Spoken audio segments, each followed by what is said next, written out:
සාදු සාදු සාදු නමෝ තස්ස භගවතු අරහතෝ සම්මා සම්බුද්දස්ස නමෝ තස්ස භගවතු අරහතෝ සම්මා සම්බුද්දස්ස නමෝ තස්ස භගවතු අරහතෝ සම්මා සම්බුද්දස්ස. සාදු සාදු සාදු.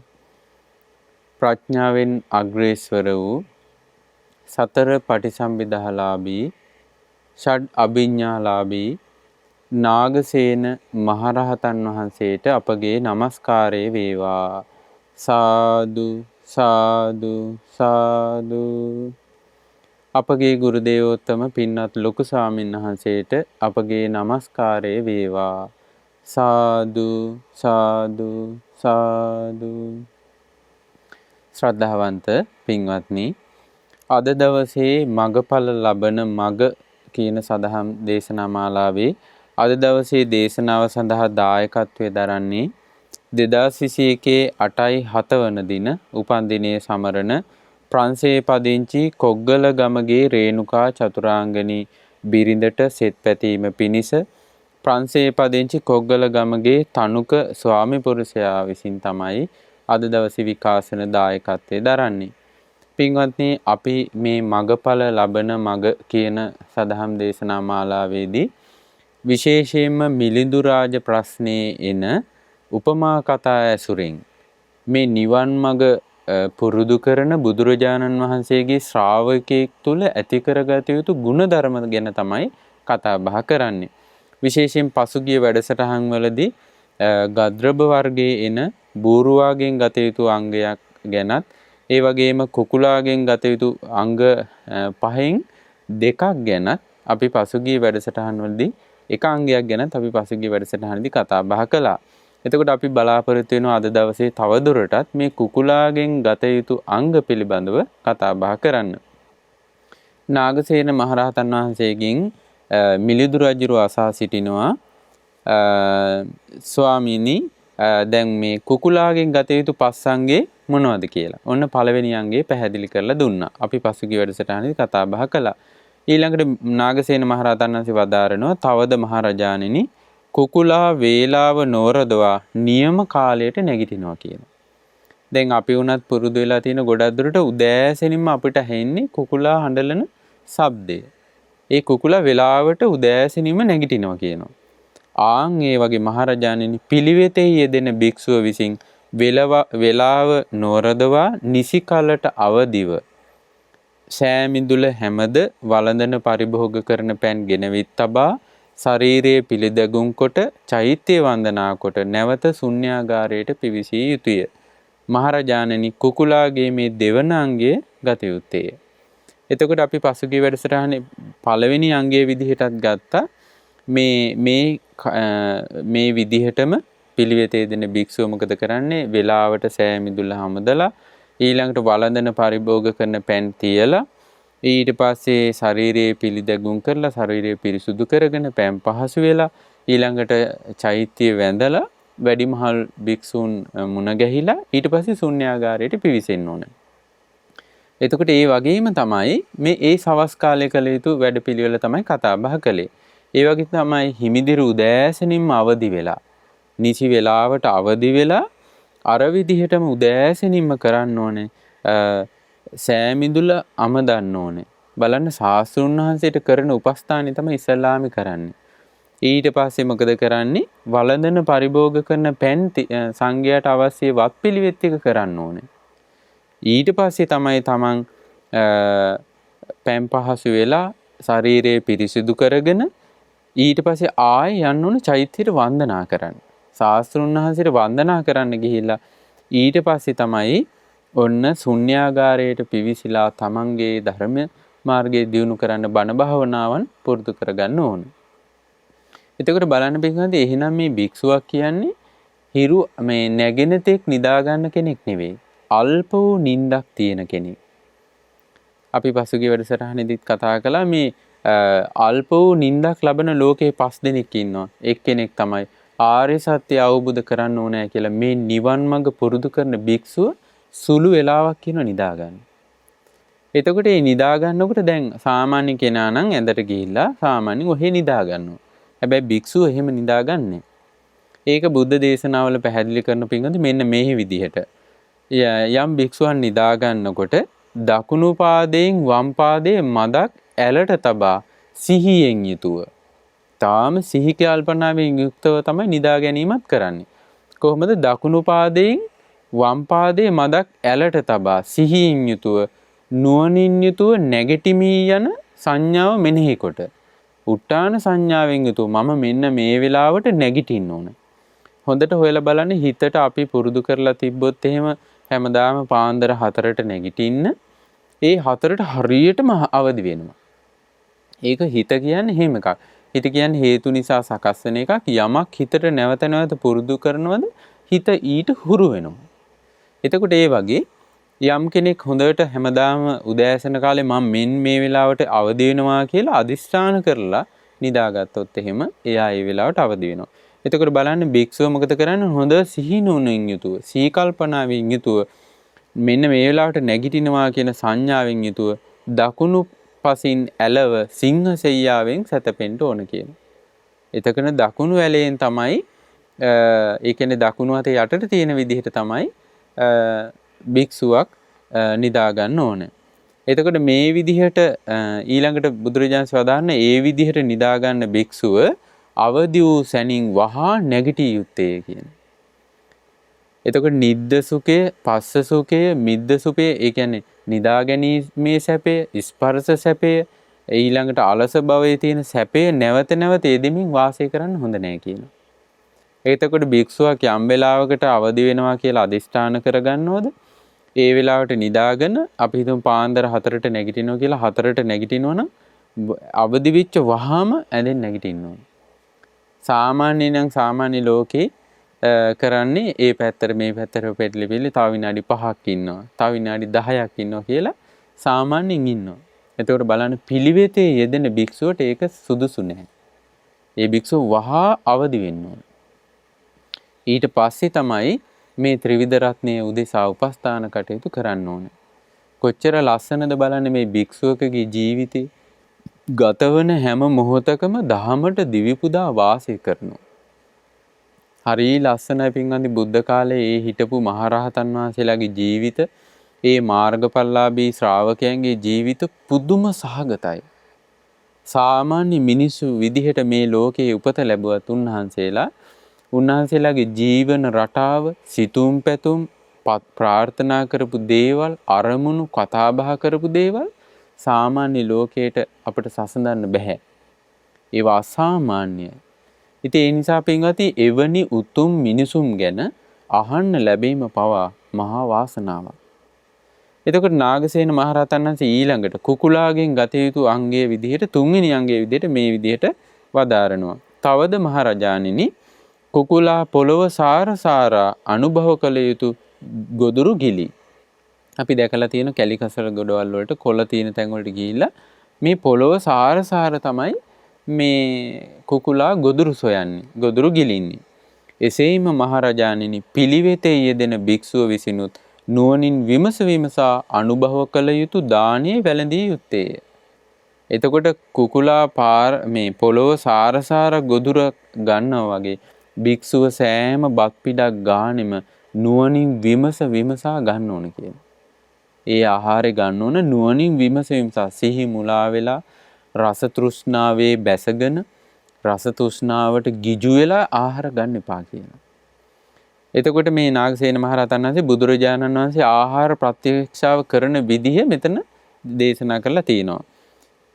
එතකොට නුවණින් යුතුව දානි වළඳන්නේ කොහොමද? මේ ආහාර ගන්නේ ජවය පිණිස නොවේ, මදය පිණිස නොවේ, සැරසීම පිණිස නොවේ, අලංකාරයේ පිණිස නොවේ, හුදෙක් මේ කයේ පැවැත්ම පිණිස, යැපීම පිණිස, වෙහෙස දුරු කර ගැනීම පිණිස, බඹසරට අනුබල දීම පිණිස, මෙසේ පැරණි දුක්ගිනි වේදනා, බඩගිනි වේදනා තියෙනද, කුසගිනි වේදනා තියෙනද ඒක දුරු වීම පිණිස, අනාගතයේ මෙවැනි කුසගිනි වේදන ඇති වෙයි කියන ඒක දුරු කිරීම පිණිස, ඒ වගේම ජීවිත යාත්‍රාව නිවැරදිව පවත්වා ගැනීම පිණිස, පහසු විහරණය පිණිසයි මේ ආහාරය මම ගන්නේ කියලා නුවණින් විමස මේ ආහාරය ගන්න. එතකොට බලන්න පින්වත්නි, මේ නිවන් මාගේ ගමන් කරන භික්ෂුවකට මේ සිව්පසය කියන්නේ මේ හරි අනතුරුදායක දෙයක්. එහින් නිවන් මාගේ ගමන් කරන භික්ෂුවට බොහෝ අනතුරු සිද්ධ වෙන්න පුළුවන්. හැබැයි මේ සිව්පසය කියන එක නැතුව කෙනෙකුට ජීවත් වෙන්න බෑ. චීවර, පිණ්ඩපාත, සේනාසන, ගිලන්පස. එහෙම නැත්නම් දැන් සාමාන්‍ය ගිහියගේ ගත්තොත් ඇඳුම් පැළඳුම්, ඒ වගේම වාසය කරන්න තැනක්, ආහාර පාන, අසනීපයකදී බෙහෙත් හේත්. මේවා නැතුව බෑ. හැබැයි ගැනීම තුළ කෙනෙකුට අනතුරක් සිද්ධ වෙන්න පුළුවන්. බුදුරජාණන් වහන්සේ ඒකට විසඳුමක් විදිහට තමයි මේ ප්‍රතිවේක්ෂා කරලා මේ සිව්පසය ලබා ගන්න කියලා දේශනා කරලා තියෙන්නේ. එතකොට මේ ප්‍රතිවේක්ෂා නොකර ඒ සිව්පසය පරිහරණය කිරීම තුළ ඒ පිළිවෙතේ යෙදෙන භික්ෂුවට අනතුරක් වෙන්න පුළුවන්. එතකොට මේක මාර්ගඵල අවබෝධය ලබන්න කැමති කෙනෙකුට තියෙන මාර්ගයක්. මොකද්ද? සිව්පසය ප්‍රතිවේක්ෂා කරමින් තමයි පරිහරණය කරන්න ඕනේ. එතකොට විශේෂයෙන් ගිහි පින්වතුන් වුණා මේ Tamanට පරිහරණය කරන්න වෙන දේවල් තියෙනවා. ඇඳුම් පැළඳුම් අඳින්න වෙනවා, ආහාර පාන ගන්න වෙනවා, ගෙවල් දොරවල් පරිහරණය කරන්න වෙනවා. එතකොට ඒ වගේ අර්ථය දැනගෙන පරිහරණය කරනවා නම් ඒ ගිහි පින්වතුන්ටත් ඒ බොහෝ දුක් කරදර වලින් මගහැරිලා පහසුවෙන් ඉන්න පුළුවන්. ගිහි කෙනෙක් වුණත් ඒ Taman පරිහරණය කරන දේවල් වල අර්ථය නොසලකා ඒව පරිහරණය කරන එයාට බොහෝ කරදර වලට, දුක් දුම්නස් වලට මුහුණ දෙන්න වෙනවා. ඒ වගේම හැමදාම අතෘප්තිමත්ව ඉන්න වෙනවා. හැම වෙලාවෙම දුක් සහිතව ඉන්න ඕන. අපේක්ෂා සහගතව ඉන්න වෙනවා. හැබැයි අර්ථය දැනගෙන මේවා පරිහරණය කරනවා නම් ගොඩාක් කරදර බාධක දුරු වෙලා යනවා. පින්වත්නි, බුදුරජාණන් වහන්සේ හරි ලස්සන උපමාවක් අනුසාරයෙන් මේ ආහාර ප්‍රතිවේක්ෂාව නොකර වැළඳීමේ ආදීනවත්, ආහාර ප්‍රතිවේක්ෂාව කළ යුතු නිමිත්ත කොයි විදිහට හඳුනගන්නේ කියන කාරණයත් අපට පැහැදිලි කරලා තියෙනවා. අපට හම්බ වෙනවා සංයුත්ත නිකායේ 2 අபிසමය සංයුත්තේ පුත්තමංස කියන සූත්‍රයේදී මේ කාරණේ පැහැදිලි කරලා තියෙනවා. අපි ඒක අටුවාවත් අනුසාරයෙන් අපි මේ කාරණේ පැහැදිලි කරගනිමු. මේකේ තියෙන වැදගත්කම නිසා බුදුරජාණන් වහන්සේ වදාරනවා. ඔන්න දැන් බුදුරජාණන් වහන්සේ ජීවමානව වැඩ ඉන්න කාලේ නොයෙක් බ්‍රාහ්මණවරු, ගෘහපතිවරු, ඊළඟට නොයෙක් සිටුවරු, රජවරු, රාජරාජ මහා මාත්‍යාදීන් ආදී බොහෝ දෙනා මේ බුද්ධ ශාසනයට නොයෙක් ආකාරයෙන් සිව්පසය සපයන්නට යෙදුණා. එතකොට ඒ නිසා මේ බුදුරජාණන් වහන්සේ භාග්‍යතුන් වහන්සේ කොහේ වැඩ ඉන්නවද? ඊළඟට දෙවියන්ට දේව වූ ඒ උතුම් මනුෂ්‍ය රත්නේ කොහෙද වැඩ ඉන්නේ? ඒ උතුම් මිනිසා කොහෙද? ඒ පුරුෂ ශ්‍රේෂ්ඨයා කොතනද කියලා හොයා මේ එකල වැඩ සිටි මහා ධනවත් අය බුද්ධ ශාසනය උදෙසා සිව්පස පහසුකම් සැලසුවා. එතකොට බුදුරජාණන් වහන්සේ එක අවස්ථාවක චුන්ද ස්වාමීන් වහන්සේට වදාරනවා, චුන්ද අතීතයේ යම් සම්මා සම්බුදුරජාණන් වහන්සේලා වැඩ හිටියද ඒ සම්මා සම්බුදුරජාණන් වහන්සේලාගේ ශාසනවලත් මේ විදිහටම සිව්පසේ ලැබුණා. ලාභ සත්කාර කීර්ති ප්‍රශංසා ගලා ආවා. අනාගතයේ යම් සම්මා සම්බුද්ධ ශාසනයක් තියෙනද අනාගතයේත් මේ විදිහටම ලාභ සත්කාර කීර්ති ප්‍රශංසාදී මේ බුද්ධ ශාසනය කරා ගලා එනවා. එක අවස්ථාවක බුදුරජාණන් වදාරනවා බුද්ධ ශාසනයට තරම් ලාභ සත්කාර කීර්ති ප්‍රශංසා ගලා එන තවත් තැනක් නැහැ කියලා. එතකොට බුදුරජාණන් වහන්සේ ජීවමානව වැඩ ඉන්න කාලේ බොහෝ ලාභ සත්කාර කීර්ති ප්‍රශංසා ලැබිලා තියෙන්නේ බුද්ධ ශාසනයට. එතකොට බුදුරජාණන් වහන්සේ දැන් මේ විදිහට දකින්නකොට බුදුරජාණන් වහන්සේ කල්පනා කළා දැන් වර්තමානයේ තමන් වහන්සේගේ ශාසනයටත් බොහෝ ලාභ සත්කාර කීර්ති ප්‍රශංසා ලැබෙනවා. එතකොට මේ භික්ෂුන් වහන්සේලා රසවත් ආහාර පාන ලැබ සිහි කල්පනාවෙන් තොරව රාගාදිය දුරු කරමින් සිව්පසය පරිභෝජනය කරන්න සමර්ථ වෙනවද කියලා බැලුවා. එතකොට බුදුරජාණන් වහන්සේ දැක්කා පැවිදි වෙලා ඉන්න අලුත පැවිදි වෙච්ච කුල පුත්‍රයෝ සිව්පසේ පරිහරණය කරන සිහිනුවණින් තොරව රස තෘෂ්ණාවේ බැසගෙන රසයට ගිජු වෙලා සිව්පසේ පරිහරණය කරනවා දැක්කා. ඊට පස්සේ බුදුරජාණන් වහන්සේ වදාලා තමන් වහන්සේ විසින් සාරාසංකේය කල්පලක්ෂයක් පුරාවට පාරමිතා පිරුවේ මේ සිව්පසය පිණිස නෙවෙයි. උතුම් අරමුණක් පිණිස, ආර්ය සත්‍ය අවබෝධය පිණිස, සම්මා සම්බුද්ධත්වයේ පිණිසයි සාරාසංකේය කල්පලක්ෂයක් පුරාවට පාරමිතා පිරුවේ. හැබැයි මේ අලුත පැවිදි වෙච්ච අය දැන් මං අසාර වූ දෙය සාරවත් විදිහට අරගෙන සාරවත් වූ දෙය අසාර ලෙසගෙන මේ විදිහට මේ නවක පැවිද්දන් සිව්පසයට ගිජු වෙලා ඉන්නවා කියලා භාග්‍යතුන් වහන්සේ දැකවදාලා. භාග්‍යතුන් වහන්සේට මහා සංවේගයක් ඒ වෙලාවේ හටගත්තා. ඊට පස්සේ භාග්‍යතුන් වහන්සේ කල්පනා කළා මේ කරුණ හරි භයානක දෙයක්. අනතුරුදායක දෙයක්. ඒ තමයි සිව්පසයේ ප්‍රත්‍යවේක්ෂා නොකර පරිහරණය කිරීම. මේක කොච්චර අනතුරුදායකද කියනවා නම් පස්වෙනි පරාජිකා විදිහට මේක පනවන්න සුදුසුයි. එතකොට අපි දන්න උපසම්පදා භික්ෂුවකට පරාජිකා 4ක් තියෙනවා. යම් භික්ෂුවක් යම් මෛතුන සේවනයක යෙදෙනවද? ස්ත්‍රියක් සමග හෝ වේවා පුරුෂයෙක් සමග හෝ වේවා තිරිසන්ගේ සතෙක් සමග හෝ වේවා මෛතුන සේවනයේ යෙදෙනවද? ඒ භික්ෂුවගේ උපසම්පදාව ඒ වෙලාවෙම නැති වෙනවා. ඊළඟට සොරගමකට සම්බන්ධ වෙනවද? ඒ වෙලාවෙම උපසම්පදාව නැති වෙනවා. ඊළඟට මනුස්ස ඝාතනයකට එදා උපන් කලලයේ පටන් යම් මිනිසෙගේ ඝාතනයකට අනුබල දෙනවා නම් ඒක වර්ණනා කරනවා නම් උපකාර කරනවා නම් ඝාතනය කරනවා නම් ඒ වෙලාවෙම භික්ෂු ජීවිතේ නැති වෙනවා. ඊළඟට තමා තුළ නැති උතුම් මාර්ගඵලාදිය තමා තුළ නැති බව දැනගෙනම ලාභ සත්කාර ලබා ගැනීම පිණිස කියනවා නම් මට මේ වගේ මාර්ගඵල තියෙනවා කියලා මම මේ වගේ ධ්‍යාන සමාධි සමාපatti තියෙනවා කියලා ඒ භික්ෂුවගේ උපසම්පදා සීලය එතනම නැති වෙලා යනවා. ආයේ මේ ජීවිතේ කවදාවත් ඒ භික්ෂුවට උපසම්පදාව ලබා ගන්න බැහැ. එතකොට දැන් තමන් තුළ තිබෙන්නා වූම මාර්ගඵල වුණත් ධ්‍යාන සමාධි සමාපatti වුණත් අනුපසම්පන්න කෙනෙකුට කියන්න බෑ. ඒක උපසම්පදා භික්ෂුවත් එක්ක කතා කරන්න පුළුවන්. හැබැයි ඒක ගිහි කෙනෙකුට හෝ වේවා සාමණේරයන් වහන්සේ නමක් එක්ක හරි කියන්න බෑ. එතකොට ඒක බුදුරජාණන් වහන්සේගේ පැනවීම. එතකොට බුදුරජාණන් වහන්සේ කල්පනා කළා මේ 4 පරාජිකාවලට අමතරව ආහාර ප්‍රතිවේක්ෂා නොකර පරිහරණය කිරීම හරිනම් 5 වෙනි පරාජිකාව විදිහට දාන්න ඕන. හැබැයි මේ භාග්‍යතුන් වහන්සේ කල්පනා කරන මේ ආහාර කියන එක නිතර ලබා ගන්න ඕන එකක්. එතකොට මේවැනි ශික්ෂාපදයක් පහසුවෙන්ම කැඩෙන්න පුළුවන්. එහෙම කල්පනා කරලා භාග්‍යතුන් වහන්සේ කල්පනා කරනවා මේ විදිහට 5 වෙනි පරාජිකාවට දාන්න සුදුසුයි කියලා කිව්වොත් එහෙම අනාගතයේ හෝ කුල පුත්‍රයෝ මේ හොඳට ප්‍රතිවේක්ෂා කරලා මේ සිව්පසේ ගණී කියන අදහසින් බුදුරජාණන් වහන්සේ මේ පුත්ත මාංශ කියන සූත්‍ර දේශනාව දේශනා කොට වදාලා.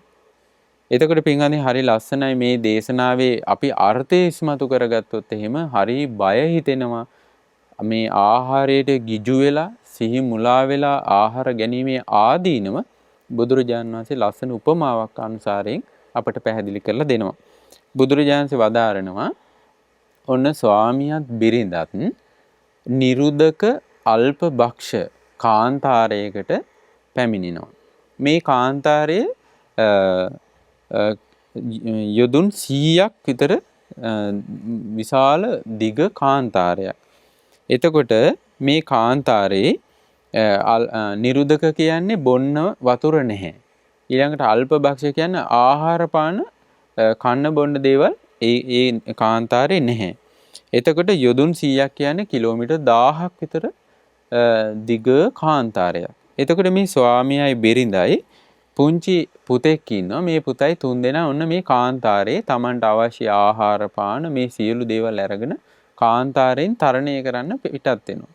දැන් මේවා වෙන්නේ පින්වත්නි සමහර කාලවල තියෙනවා. සමහර රටවල් වල ගොඩාක් අර්බුද තියෙනවා. කලකෝලහල තියෙනවා. රට අස්ථාවරයි. නොඑක් සොරුන්ගෙන් බිය තියෙනවා. එතකොට මිනිස්සු මොකද කරන්නේ ආරංචි වෙන මේ කාන්තාරයෙන් එහා පැත්තේ බොහොම සමෘද්ධිමත් රටක් තියෙනවා. ධාර්මික රජෙක් ඉන්නවා කියලා. එතකොට මිනිස්සු මොකද කරන්නේ? අර රට අතහැරලා මේ කාන්තාරයෙන් ඈතර වෙලා යනවා. එතකොට මේ වගේ මේ අම්මයි තාත්තයි පුතයි මොකද කරන්නේ? මේ කාන්තාරයෙන් ඈතර වෙන්න කියලා Tamanට අවශ්‍ය මාර්ගෝපකරණ අරගෙන පිටත් වෙනවා. යොදුන් 50ක්, ඒ කියන්නේ කිලෝමීටර් 500ක් විතර ගියපු තැන මේගොල්ලෝ ගෙනාපු ආහාර අවසන් වෙනවා. දැන් එතකොට මේගොල්ලන්ට කරන්න දෙයක් නැහැ. ඇයි මේ නිරුදක අල්ප භක්ෂ කාන්තාරය. එතකොට මේ ස්වාමියා කියනවා තමන්ගේ බිරිඳට මේ දැන් සොඳුර මේ පුරුෂයෙක් විසින් කළ යුතු ගොවිතැන්පත් කටයුතු එහෙම නැත්නම් ගව මහීෂාදීන් ගවයන් ආරක්ෂා කරනවා වගේ නොයේ කර්මාන්ත කටයුතු කරන්න මේ කාන්තාරයේ අවස්ථාවක් නැහැ. ඒ නිසා මට ඔබලාට ආහාර හොයලා දෙන්න ක්‍රමයක් නැහැ. මට දෙන්න තියෙන එකම විසඳුම තමයි මාව මරාගෙන කාලා පුතයි ඔයයි පරිස්සම් වෙලා මේකෙන් ඈතර වෙන්න කියලා. එතකොට මේ බිරිඳ කියනවා ස්වාමීනි එහෙම නෙවෙයි. මට ස්ත්‍රියක් විසින් කළ යුතු කර්මාන්ත තියෙනවා. නූල් කෙටින්, කපු කෙටින් වගේ ඒවා තියෙනවා. හැබැයි ඒවත් මටත් මේ කාන්තාරේ කරන්න මුකුත් නැහැ.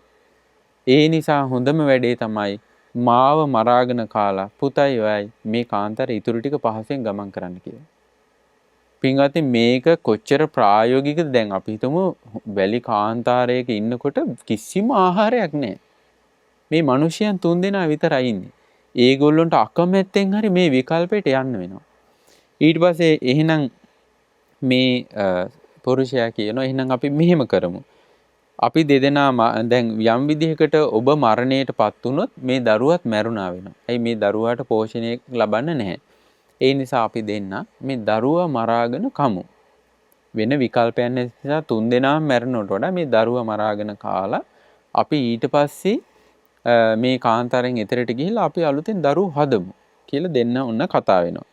ඊට පස්සේ මේ පුරුෂයා මොකද කරන්නේ? මම මේ දරුවා පෝෂණය කළා. මේ දරුවාව පෝෂණය කරන්න නොයේ කර්මාන්ත ආදී කරලා මුදල් උපයලා දරුවා පෝෂණය කළේ මම. මේ දරුවා මට මරන්න බෑ කියලා ඔන්න බිරිඳ ළඟට පිටත් කළා. බිරිඳ ඊට පස්සේ කියා සිටියා කල්පනා කළා මම 9 මාසයක් මගේ කුසේ දරාගෙන බොහෝ වෙහෙස මහන්සි වුණා. මගේ කිරි තමයි මේ දරුවට දුන්නේ. මං කොහොමනම් මේ දරුවාව මරන්නද? මට ඒක කරන්න බෑ කියලා ඔන්න පුරුෂයා ළඟට එවනවා. එතකොට අපි මතක තියාගන්න ඕනේ පින්වත්නි මේ බුදුරජාණන් වහන්සේ උපමා කතාවක් මේ වදාරන්නේ. එතකොට මේ උපමාවේ අර්ථය තමයි අපි ගන්න ඕන. එතකොට දැන් ඔන්න මේ විදිහට මේ ස්වාමියාත් බිරිඳත් අතර මේ දරුවා මේනකොට දැන් මේ 3 දෙනාටම දවස් ගානක් ආහාර නැහැ. එතකොට බඩගින්නේ ඉන්නේ, පිපාසයෙන් ඉන්නේ මේ ලදරුවා එතකොට මරණයටපත් වෙනවා. දෙන්න මරන්න කලින්ම මේ වෙහෙස නිසා මරණයටපත් වෙනවා. ඔන්න ඊට පස්සේ දැන් ඔන්න මේ දෙන්නා හඬා වැළපෙනවා. තමන් ආදරය කරපු එකම පුතා මරණයටපත් වුණා. හඬා වැළපිලා කල්පනා කළා එහෙනම් දැන් අපි මේ පුතාගේ මාංශ අනුභව කරමු කියලා කාරණා 9කින් පිළිකුල් වෙච්ච මේ තමන්ගේම ආදරය කරපු එකම පුතාගේ ප්‍රේමනාප පුතාගේ මස් අනුභව කරනවා. එතකොට ඒ අනුභව කරන්නේ කොහොමද? ඒ අය අනුභව කරන්නේ ඒ ආහාර ක්‍රීඩාව පිණිස නොවේ, මදේ පිණිස නොවේ, අලංකාරයේ පිණිස නොවේ, සැරසීම පිණිස නොවේ, හුදෙක් කාන්තාරයෙන් එතර වීම සඳහාම මේ ජීවිත යාත්‍රාව පවත්වා ගැනීම පිණිසම ඉලක්ක කරගෙන තමයි ඒ ආහාරය ගන්නෙ. හරි ලස්සනට මේ කාරණේ පින්වත්නි පැහැදිලි කරනවා. එතකොට මේ ආහාරය පිළිකුල් වෙන්නේ කොහොමද? තම වර්ගයේම අයෙකුගේ මස් බැවින් ඒක පිළිකුල් කියනවා. දැන් එතකොට මිනිස්සෙක්ගෙන් දැන් අපි වුණත් වෙන මසක් ඔන්න රසෙන් ආහාරයට ගන්නවා. හැබැයි තමන්ගේ මේ මිනිස් මසක් කිව්වොත් අපි කවුරුත් කන්න කැමති නෑ. එතකොට තමන්ගේම වර්ගයේ මසක් නිසා, මිනිස් මසක් නිසා ඒක පිළිකුල් කියනවා. ඒ වගේම තමයි සිය ඥාතියෙකුගේ මස් බැවින් ඒකත් පිළිකුල් කියනවා.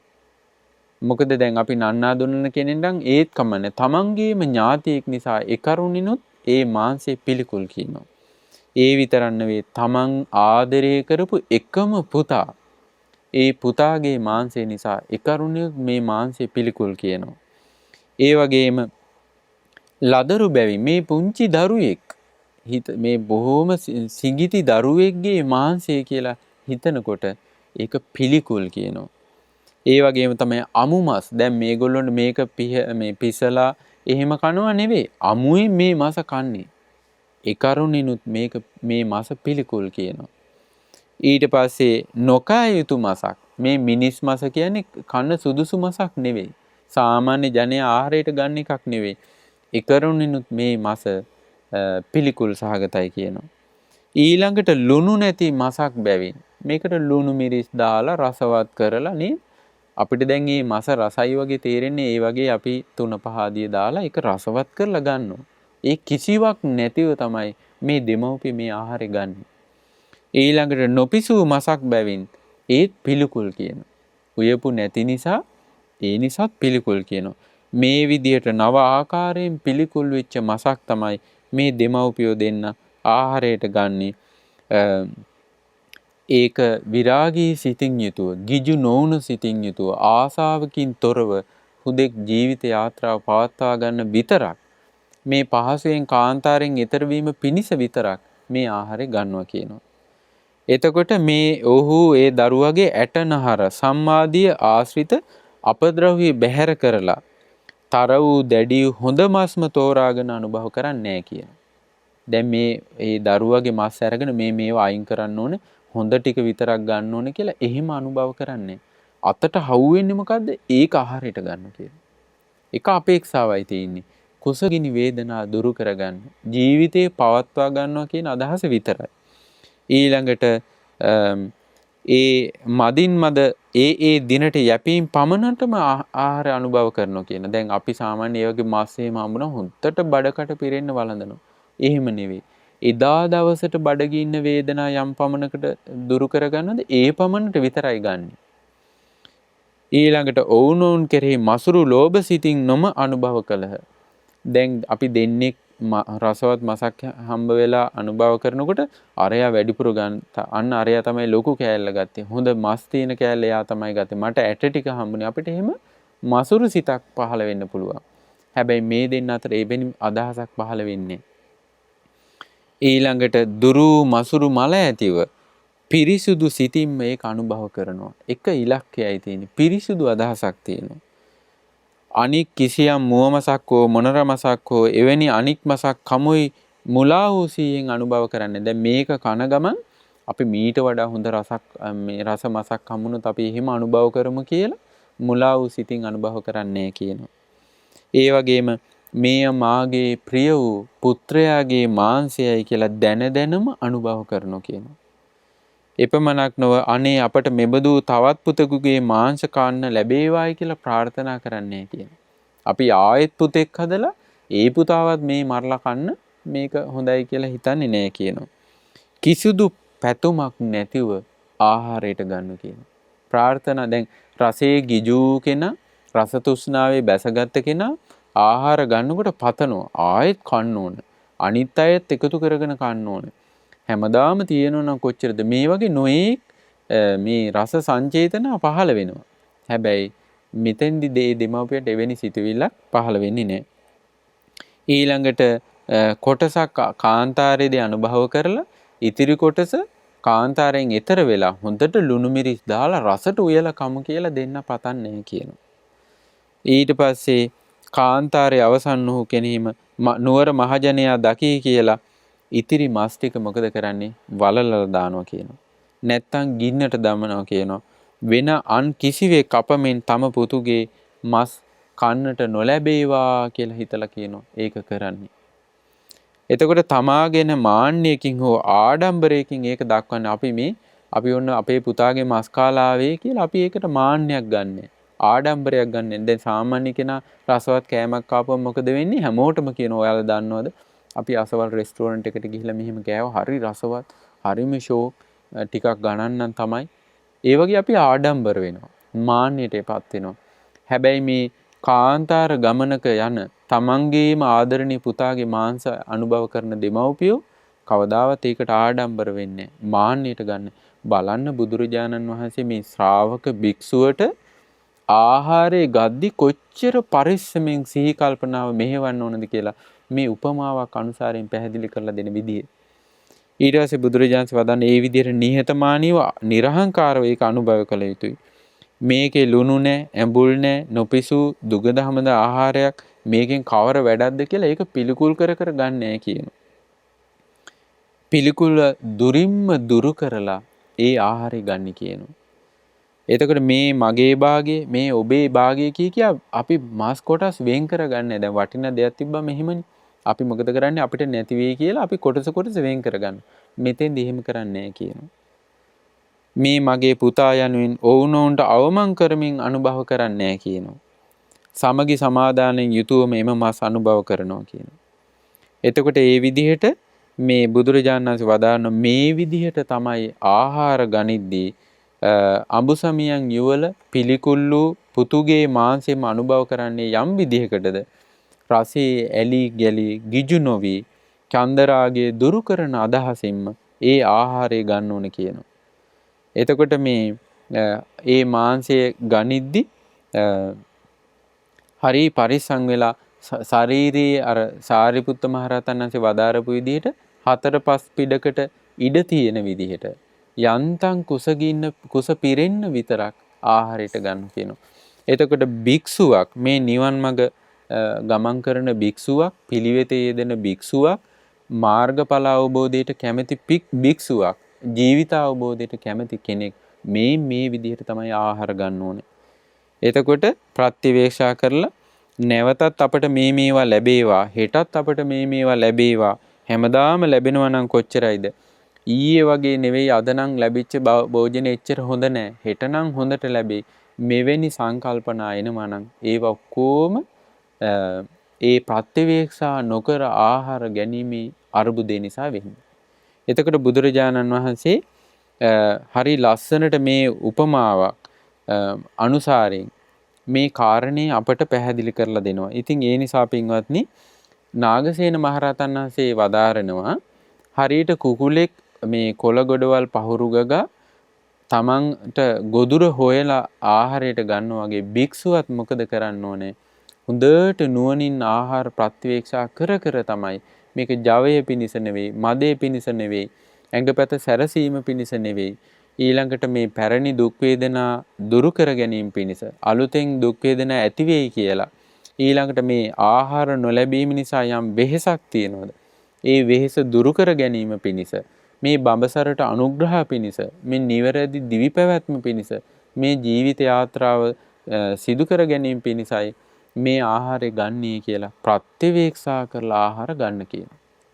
එතකොට බලන්න මේ ගොඩාක් නිවන් මඟ ගැන දේශනා කරන දේශනාවල තියෙනවා ආහාරේ පමණ නොදැන වැළඳීම නිවන් මඟට ප්‍රධාන අනතුරුදායක දෙයක් විදිහට බුදුරජාණන් වහන්සේ බොහෝ දේශනාවල දේශනා කරලා තියෙනවා.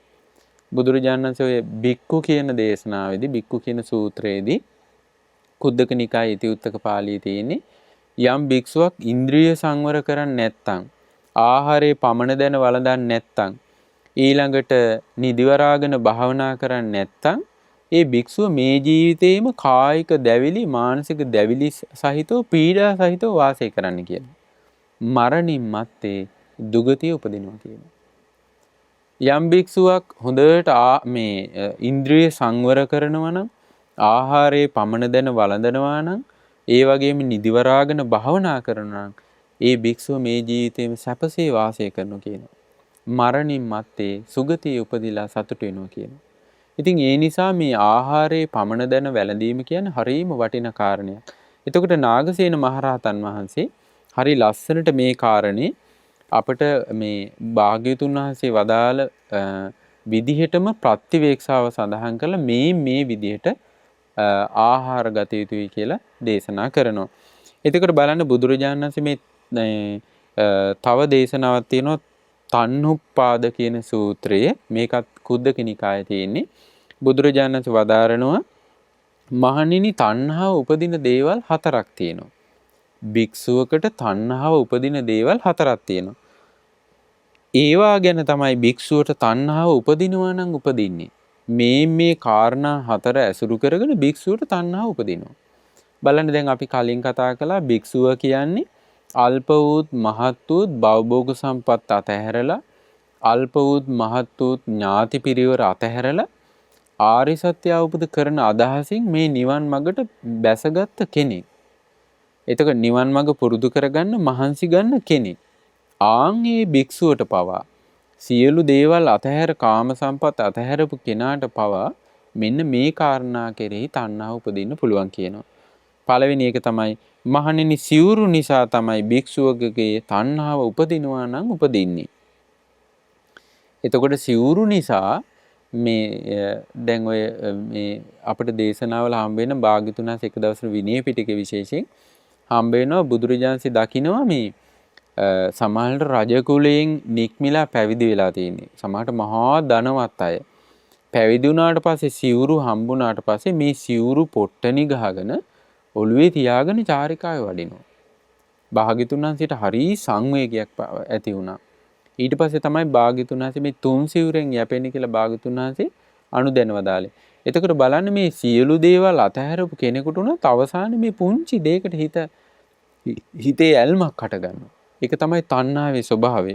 ඒතර බුදුරජාණන් වහන්සේ භික්ෂුවකට තණ්හා උපදිනවා නම් උපදින්නේ ඔන්න චීවර කෙරෙහි. ඒ වගේම තමයි පින්නත් මහන්නේ පිණ්ඩපාතේ නිසා තමයි භික්ෂුවකගේ තණ්හාව උපදිනවා නම් උපදින්නේ. ඒ වගේම සේනාසන ආවාස ගෙවල් නිසා තමයි භික්ෂුවකගේ තණ්හාව උපදිනවා නම් උපදින්නේ. ඒ වගේම නොඑක් රසවත් දේවල් සොයනකොට තමයි ඒ හේතුවෙන් භික්ෂුවකගේ තණ්හාව උපදිනවා නම් උපදින්නේ. ඔන්න මේ වගේ සීමිත තැන් කිහිපයක මේ භික්ෂුවට රස තෘෂ්ණාව මේවා කෙරේ ඡන්දයක්, කැමැත්තක්, ඇල්මක් හටගන්න පුළුවන් කියනවා. මහණෙනි මේ තමයි භික්ෂුවකට තණ්හාව උපදිනවා නම් තණ්හාව උපදින දේවල්. බුදුරජාණන් වහන්සේ ආයෙත් වදාරනවා සංසාරේ බොහෝ කාලයක ඉඳලා මේ තණ්හාවමයි තමයි පුරුෂයාගේ දෙවැන්නා උනේ. ඒ නිසාම තමයි මේ ජීවිතයත් පරලෝ ජීවිතයත් කියන මේ සසර ඉක්මවා ගන්න බැරි උනේ. තණ්හාව තමයි දුක හටගන්න හේතුව කියලා මේ තණ්හාවේ ආදීනව දකින්න කෙනා තණ්හාව රහිත වෙනවා. උපාදාන නැති ඒ සතිමත් භික්ෂුව මේ සසර අතහැරලා දානවා. එතකොට භික්ෂුව දැනගන්න ඕන මේ කාරණා කෙරෙහි තණ්හාව උපදින්න පුළුවන්. මේ මහා කැපකිරීමක් කරලා ශාසනයට ආපු භික්ෂුවට මෙන්න මේ ලාමක දේවල් මේ පුංචි දේවල් නිසා Tamanට නිවන් මඟ මගහැරෙන්න පුළුවන්. ඒ නිසා පිළිවෙතේ යෙදෙන භික්ෂුව හොඳට ආහාර ප්‍රතිවේක්ෂා කරලා ගන්න ඕනේ. ඒ වගේම අවශේෂ සිව්පසයෙන් පරිහරණය කරද්දී හොඳ සිහිනුවණින් අර්ථය දැනගෙන තමන්ගේ අවශ්‍යතාවය විතරක් ඉටු කරගන්න ඒ සිව්පසය පරිහරණය කරන්න ඕන. එතකොට ඒක බඹසරට අනුග්‍රහයක් වේවි. මේ ජීවිත යාත්‍රාව පවත්වා ගන්න අනුග්‍රහයක් වෙනවා. එතකොට පින්වත්නි දැන් බුද්ධ කාලේ වගේ මේ ආහාර පිණ්ඩපාතේ ලබා ගැනීම පිණිස ගොඩාක් දුරට පිණ්ඩපාත චාරිකාවේ යන්න වෙනවා. එතකොට බුද්ධ කාලේ නොයෙක් භික්ෂුන්ට නොයෙක් අනතුරු වලට යම් යම් අවදානම් වලට ලාභ සත්කාර කීර්ති ප්‍රශංසා වලට වගේ ගොදුරු වෙච්ච අවස්ථා අපි මේ බුද්ධ දේශනාවල අපිට දකින්න ලැබෙනවා. මෙවැනි සිද්ධියක් තියෙනවා නාග කියන සූත්‍රයේ බුදුරජාණන් වහන්සේ වදාරනවා. ඔන්න එක්තරා නවක පැවිද්දෙක් මොකද කරන්නේ? ගමට පිණ්ඩපාතේ ගිහිල්ලා කල් වේලා යනතුරුම දායක පවුල් වල ගැවසෙනවා. එතකොට මේ දායකයන් සමග කතා කර ඒ අයත් එක්ක විනෝද වෙමින් ඉන්නවා. එතකොට වැඩිහිටි ස්වාමීන් වහන්සේලා මොකද කළේ? ඒ භික්ෂුවට කිව්වා මේ ප්‍රිය ආශ්මත කල් වේලා යනතුරු දායක පවුල් ඇසුරු කරන්න එපා කියලා. එතකොට අර භික්ෂුව තරහ ගත්තා. අමනාපුණා. කිව්වා මේ වැඩිහිටි ස්වාමීන් වහන්සේලාට විතරද එතකොට දායක පවුල් ඇසුරු කරන්න ඕන අපට සුදුසු නැද්ද කියලා මෙයා ඒකට මේ කිපුණා. ගැටුණා. ඊට පස්සේ අර වැඩිහිටි ස්වාමීන් වහන්සේලා මොකද කළේ? භාග්‍යතුන් වහන්සේට මේ කාරණේ සැලකලා සිටියා. ඒ වෙලාවේ බුදුරජාණන් වහන්සේ උපමාවක් දේශනා කළා. මහණෙනි මේක ඉස්සර වෙච්ච සිදුවිච්ච දෙයක්. වනාන්තරයක විශාල විලක් තිබුණා. ඒ විල ඇසුරු කරගෙන ඇත්තු වාසය කළා. එතකොට ඒ ඇත්තු මොකද කරන්නේ? විලට බැහැලා සොඩින් නෙළුඹු දැලිත් උදුර ගන්නවා. ඒවා එකලා හොඳට පිරිසිදු කරනවා. අපි දැකලා තියෙනවා මේ ඔය ඇත්තුවේ එහෙම දැන් වල් ටිකක් ගත්තත් හොඳට ඒකේ පස්සේ එහෙම ගසාලා තමයි එයා ඒක ආහාරයට ගන්නෙ. එතකොට අර වතුරෙන් ගන්න මේ නෙළුඹු දැලි අරගෙන වල හොඳට මේ මඩ යන්න හොදනවා කියන ලොකු ඇත්තු. එකලා පිරිසුදු කරලා මඩ නැතුව හොඳට හපලා මේ අය ආහාරයට ගන්නවා. ඒවා ගිලිනවා. ඒ තුලින් මේ ලොකු ඇත්තු මොකද කරන්නේ? පැහැපත් වෙනවා. ශක්තිය ලැබෙනවා. ඒ හේතුවෙන් ආයුෂ ලැබෙනවා. ඒ අය මරණයටපත් වෙන්නේ නැහැ. හැබැයි ඒ වනේ හිටපු තරුණ පොඩි පොඩි ඇත්තු ඉන්නවා. අර මහා ඇතුන් කරන දිහා මේක බලා හිඳලා අපටත් බැයිද? මහා ඇත්තු කරනවා නම් කියලා විලට බහිනවා. විලට බැහැලා අර සොඬින් නෙළුඹු දැලිත් ගලවගෙන උදුරලා අරගෙන ඒවා පිරිසුදු කළේ නෑ. ඒවා සේදුවේ නෑ. අර මඩ සහිතවම තියේදී ඒවා හපන්නෙත් නැතුව ගිල්ලා. එතකොට මොකද උනේ? මේ තරුණ ඇත්තුන්ට ජවය ලැබුණේ නෑ. පැහැ ලැබුණේ නෑ. ඒ හේතු කරගෙන සමහර අය මරණයටපත් වුණා. ඒ වගේම මරණීය දුකටපත් වුණා කියනවා. බුදුරජාණන් වදාළන ඔන්න ඔය විදිහමයි ස්ථවිර භික්ෂූන් පෙරවරුවේ සිවුරු හැඳ පොරවාගෙන පාසිවුරු අරගෙන ගමකට හෝ කුඩා නගරයකට හෝ පිණ්ඩපාතේ වඩිනවා. එතකොට එහිදී ඒ භික්ෂූන් මොකද කරන්නේ? දායකයන්ට අනුකම්පාවෙන් ධර්මයේ දේශනා කරනවා. එතකොට මේ ධර්මයේ ශ්‍රවණය කරන ගිහි පිංගුතුන් ඒ කෙරේ පහදිනවා. පැහැදිලා ඒ ස්ථවිර භික්ෂූන්ට නොඒක ආකාරයෙන් සිව්පසේ පූජා කරනවා. එතකොට මේ ස්ථවිර භික්ෂූන් මොකද කරන්නේ? ඒ සිව්පසයට ගිජු වෙන්නේ නැතිව, මුසපත් වෙන්නේ නැතුව, තෘෂ්ණාවෙන් බැසගන්නේ නැතිව ඒ වාගේ ආදීනව දකිමින් ඒ කෙරෙහි නොඇලෙන නුවණින් යුක්තව ඒවා පරිභෝග කරනවා. ඒ තුලින් ඒ ස්ථවිර භික්ෂූන්ගේ පැහැ වැඩෙනවා. ඒ හේතු කරගෙන මරණයටපත් වෙන්නේ නැහැ. මරණාසන්න දුකකටපත් වෙන්නේ නැහැ කියනවා. එතකොට මේ ශාසනීය භික්ෂුවකගේ මරණය කියන්නේ පරාජිකාවටපත් වීම. එතකොට එවැනි කරදරවලට ඒ ස්ථවිර භික්ෂුවපත් වෙන්නේ නැහැ කියනවා. මහණෙනි, ඔය ස්ථවිර භික්ෂූන් අනුගමනය කරන නවක භික්ෂූනුත් කල්පනා කරනවා ස්ථවිර භික්ෂූන්ට පුළුවන් නම් අපිට මොකද බැරි? මේ අයත් මොකද කරන්නේ? උදෑසන කාලේ සිවුරු හොඳට පොරවාගෙන පාත්‍ර සිවුරු අරගෙන නගරයකට ගිහිල්ලා අර දායකයන්ට ධර්මයේ දේශනා කරනවා. ධර්ම ශ්‍රවණය කරන ගිහි පින්වතුන් මොකද කරන්නේ? අර විදිහට සිව්පසය පූජා කරනවා. එතකොට මේ භික්ෂූන් සිව්පස ලාභයට ගිජු වෙලා මුසපත් වෙලා තෘෂ්ණාවේ බැසගෙන ආදීනව නොදකමින් ඒ කෙරෙහි නොඇලෙන නුවණින් තොරව ඒවා පරිභෝග කරනවා. එතකොට ඒ භික්ෂූන්ගේ පැහැ වැඩෙන්නේ නැහැ. ශක්තිය වැඩෙන්නෙත් නැහැ. ඒ හේතු කරගෙන එක්ක මරණයටපත් වෙනවා, නැත්නම් මරණාසන්න දුකකටපත් වෙනවා කියනවා. බුදුරජාණන් වදාළනවා ඒ නිසා මෙන්න මේ විදිහට හික්මෙන්න කියනවා. ඒ තමයි අපි නම් ඔය සිව්පස ලාභයට ගිජු නොවි, මුසපත් නොවි, තෘෂ්ණාවේ නොබැසගෙන ආදීනව දකිමින් ඒ කෙරෙහි නොඇලෙන නුවණින් යුක්තවයි පරිභෝග කරන්නේ කියලා හික්මෙන්න කියනවා. එහෙනම් පින්වත්නි, අපිට පැහැදිලි භාග්‍යතුන් වහන්සේ මේ විදිහට නොයේක් දේශනා අනුසාරයෙන් මේ නිවන් මඟ ගමන් කරන පිළිවෙත යෙදෙන භික්ෂුවකට මේ සිව්පසය නුවණින් තොරව පරිහරණය කිරීමේ ආදීනෝ දේශනා කරලා තියෙනවා. එතකොට ඒවට දැන් ඒ සිව්පසය නුවණින් යුක්තව අර්ථයේ සලකා ආහාරයට ගන්න නැත්නම් අපි ඒවා ඒ දන් දෙන දායකයන්ට ණය වෙලා තමයි ඒ ආහාරය ගන්න. එතකොට ණය නොවි වළඳන්නේ රහතන් වහන්සේලා. ඒ වගේම යම් භික්ෂුවක් හොඳට අර්ථය සලකාගෙන ඒ සිව්පසය පරිහරණය කරනවා නම් ඒ සිව්පසය පූජා කරන දායකයන්ට ඒක මහත්ඵල මහනිසංස වෙනවා. එතකොට මේ නාගසේන මහරහතන් වහන්සේ මේ තුන්වෙනි කාරණය දේශනා කරමින් මෙන්න මෙහෙම දේශනා කරනවා. මහරජාණෙනි, දේවාති දේව වූ භාග්‍යතුන් වහන්සේ විසින් මේ වදාරන ලද්දේය. කාන්තාරයේ අතරමං වූවෙකු සිය දරුමස අනුභව කරන ලෙසින් ගැලෙහි කඩ ඇණයට තෙල් දමන ලෙසින් සාගින්නෙන් පීඩිත ශරීරයේ යැපීම පිණිස පමණක් මෙසේ ආහාර ගන්නේය. එතකොට හැම බත් පිඩකම ආහාරය ගන්නකොට අර්ථය සලකාගෙනම ජවයේ පිණිස නොවේ, මදේ පිණිස නෙවෙයි, ක්‍රීඩාව පිණිස නෙවෙයි, ඇඟපත සැරසීම පිණිස නෙවෙයි කියලා මේකේ අර්ථය දැනගෙනම සිව්පසය පරිහරණය කරන්න ඕනේ. ඒ වගේම පිණ්ඩපාත, සේනාසන, ගිලම්පස, චීවර මේ හැම සිව්පසයක්ම පරිහරණය කරද්දී නුවණින් සලකාගෙන ලබා ගන්න ඕනේ.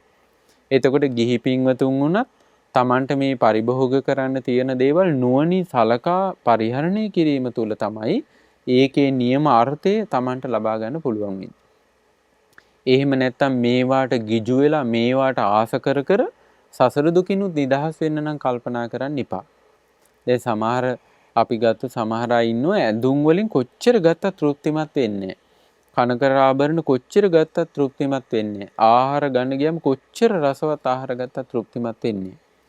එතකොට එවැනි මේ ආමිෂයක් එක්ක ගනුදෙනු කර කර ආමිෂය පතපත මේ නිරාමිස ලෝකෝත්තර සැපයක් ලබා ගන්න පුළුවන් වෙනවා කියන කාරණේ දකින්න ලැබෙන දෙයක් නෙවෙයි. ඒ නිසා බුදුරජාණන් වහන්සේ වදාළේ මේ මරණයේ අභියස බිය දකින්න කෙනා මේ ලෝකාමිෂයේ කෙරෙහි තියෙන ඇල්ම කැමැත්ත දුරු කරන්න ඕන කියලා. ඉතින් ඒ නිසා පින්වත්නි අපේ මරණය කොයි වෙලාවෙ කොයි විදිහට වෙයිද දන්නේ. ඊටාම සුළු කාලයක් ජීවත් වෙන්න තියෙන. අපි මේ ජීවිතේ රසවත් ආහාර ගනිමින් ලස්සන ඇඳුම් ඇඳමින් ඇඳලා ඉඳලා ඊළඟ ජීවිතේ නිරේට ගියොත් ඊළඟ ජීවිතේ പ്രേත ලෝකයට ගියොත් പ്രേත ලෝකයට ගියාම ඇඳුම් නැහැ, කෑම නැහැ, කෙල සොටු සෙම සැරව වගේ දේවල් තමයි ආහාරයට ගන්න තියෙන්නේ. ඉතින් ඒ නිසා මේ සසරේ බිය දැකලා සසරේ තියෙන අනතුරු දැකලා මේ සිව්පසාදිය පරිහරණය කරද්දී හොඳට නුවණින් සලකගෙන අර්ථයේ සලකා ඒවා පරිහරණය කරන්න ඕනේ. නාගසේන මහරහතන් වහන්සේ කුකුලාගෙන් ගත යුතු තුන්වෙනි අංගයේ විදිහට මේ පිණ්ඩපාතය එහෙම නැත්නම් ආහාරය ලබාගෙනදී අර්ථය සලකාගෙන ආහාරයට ගන්න කියලා දේශනා කොට වදාලා. ඉතින් පින්වත්නි නාගසේන මහරහතන් වහන්සේ තව දුරටත් කුකුලාගෙන් ගත යුතු අංග පැහැදිලි කරනවා. අදට નિયમિત කාල වේලාව අවසන් වෙද්දී ඉදිරි වැඩසටහනේදී එම කරුණු කතා කරන අදහසින් අද දවසේ දේශනාව නිමාවට පත් කරනවා. ඉතින් අද දවසෙත් අප රැස් කළා වූ සියලු පුණ්‍ය ධර්මයන් අපි අනුමෝදන් කරමු. පින් කැමති සියලු දෙවියන්ට පින් කැමති සියලු දෙවියෝ මේ පින් දැක බලා සතුටින් අනුමෝදන් වෙත්වා. දිව්‍ය ආයුෂ වර්ණ සැප බල අධිපති භාවයෙන් වැඩෙත්වා. ගෞතම බුදු සසුනේ උතුම් චතුරාර්ය සත්‍ය ධර්මයේ අවබෝධ කරත්වා. සාදු සාදු සාදු. ඒ වගේම රැස් කළා වූ සියලු පුණ්‍ය ධර්මයන් අද දවසේ විකාශන දායකත්වයේ දරන කොග්ගල ගමගේ තනුක මහතා සහ කොග්ගල ගමගේ රේණුකා චතුරංගනී මහත්මිය නමින් මියගිය සියලු ඥාති හිත මිත්‍රාදීන්ට මේ පින් අනුමෝදන් වෙත්වා. විශේෂයෙන් කොග්ගල ගමගේ රේණුකා චතුරංගනී මහත්මියගේ මිය පරලෝකීය දෙමව්පියන් වන කුසුමා පෙරේරා මෑණියන්ට වන්නි ආරච්චිලාගේ දොන් කරුණාරත්න පියාණන් ඇතුළු මියගිය සියලු ඥාති හිත මිත්‍රාදීන්ට මේ පින් අනුමෝදන් වෙත්වා. ඒ අයගේ පරලෝක ජීවිත සුවපත් වෙත්වා, සැපවත් වෙත්වා, සංසාර දුකින් නිදහස් වෙන්න වාසනාව ලැබේවා. සාදු සාදු සාදු. අපගේ ගුරු දේවෝත්තම පින්නත් ලොකු ස්වාමීන් වහන්සේට මේ පින් අනුමෝදන් වෙත්වා. මහමෙනා වාසී මහ සංඝරුවනට මේ පින් අනුමෝදන් වෙත්වා. ඒ වගේම ගෞතම බුදුසසුනේ පිළිවෙත් පුරනා මහ සංඝරුවනට මේ පින් අනුමෝදන් වෙත්වා. පින්නත් ස්වාමීන් වහන්සේලාට සුවසේ උතුම් චතුරාර්ය සත්‍ය ධර්මය අවබෝධ කරගන්න වාසනාව ලැබේවා. සාදු සාදු සාදු.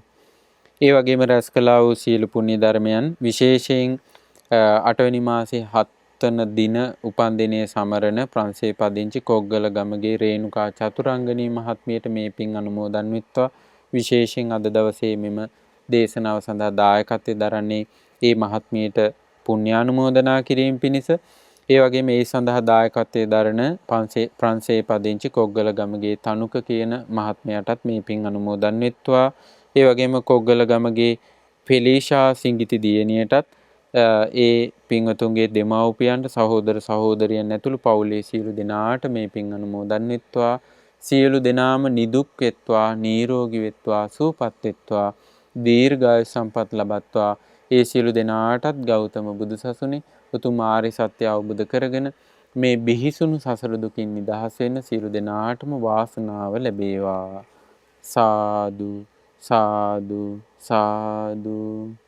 සියලු දෙනාටම තෙරුවන් සරණයි. නමෝ බුද්ධාය. මෙවැනි වටිනා ධර්මදේශනා ශ්‍රවණය කිරීමට ශ්‍රද්ධා ඩේලි YouTube චැනලය සබ්ස්ක්‍රයිබ් කරන්න.